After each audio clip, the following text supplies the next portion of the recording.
Zaman hancı bulut yolcu, şimdi gitti en son yolcu. Bitmedi mi hasret borcu, neredesin ay üzülüm.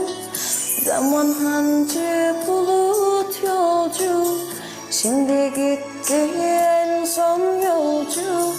Bitmedi mi hasret borcu, neredesin ay üzülüm.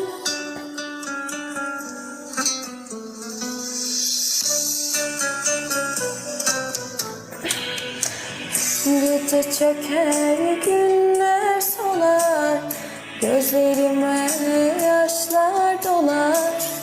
Hatıralar ben